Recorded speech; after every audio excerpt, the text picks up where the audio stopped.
Hello students, welcome to Shiny Maths. 9ஆம் வகுப்பு பயிற்சி 3.5ல் ஃபர்ஸ்ட் கொஸ்டின் பார்க்கலாம்.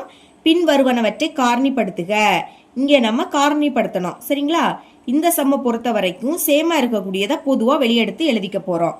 ஃபர்ஸ்ட் சப்டிவிஷன் கொஸ்டின் எடுத்து எழுதிக்கலாம். 2a², அடுத்து கூட்டல் 4a² இன்டூ பி கூட்டல் 8a² இன்டூ சி. ஓகே, இப்போ மூணுலேயுமே a² இருக்கு. அப்போ a² பொதுவாக வெளியெடுக்கணும். அடுத்து இங்கே 2, 4, 8 இந்த மூணுமே சேமா இல்லை, ஆனால் இந்த மூணுமே ரெண்டா வாய்ப்பாடில் வரும். அதனால் ரெண்டையும் a² வெளியெடுக்கலாம். இப்போ இங்கே இருக்கிறதே 2a², அதை வெளியெடுத்துட்டோம். அப்போ பாக்கி உள்ள 1 தான் இருக்கும். ஏன்னா 1ஐயும் இதையும் பெருக்குனா இதுதான் கிடைக்கும். அப்போ இதை வெளியெடுத்துட்டா பாக்கி 1 உள்ளே இருக்கும், சரிங்களா? அடுத்து கூட்டல். இனி 4 எப்படி எழுதலாம்? 2 இன்டூ 2 ரெண்டா வாய்ப்பாடில் வரும். அதனால இப்படி எழுதிக்கணும். இனி இந்த 4 பார்க்கக்கூடாது, 4 தான் இப்படி எழுதியிருக்கோம், சரிங்களா? இங்கே 2 வாட்டி இருக்கு. ஒரு 2 வெளியெடுத்துட்டேன், a² வெளியெடுத்துட்டேன். அப்போ பாக்கி ஒரு 2ம் பியும் இருக்கும்.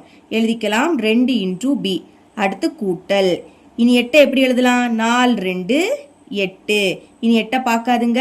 இங்கே 2 வெளியெடுத்துட்டோம். அடுத்து a² வெளியெடுத்துட்டோம். அப்போ பாக்கி 4ம் சியும் மட்டும்தான் இருக்கும். 4 into C.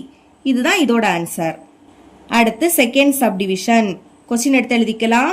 a into B minus a into C minus m into B கூட்டல் m இன்டூ சி.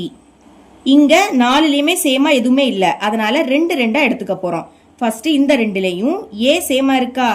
ஏயை வெளியெடுத்துடலாம். இங்கேருந்து ஏயை வெளியெடுத்தா பாக்கி b இருக்கும், நடுவில் மைனஸ். இங்கேருந்து ஏயை வெளியெடுத்தா பாக்கி சி இருக்கும். இனி இங்கே m இருக்கு, இங்கே m இருக்கு. அப்போ அதை வெளியெடுக்கணும். இங்கே ஃபர்ஸ்ட் மைனஸ் இருக்கு, அதனால மைனஸையும் வெளியெடுக்கலாம். Minus into M.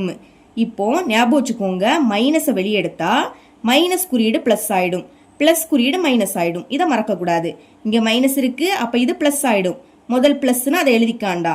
இனி எம்ஏ வெளியெடுத்துட்டோம். அப்போ பாக்கி என்னது இருக்கும்? பி மட்டும் இருக்கும்.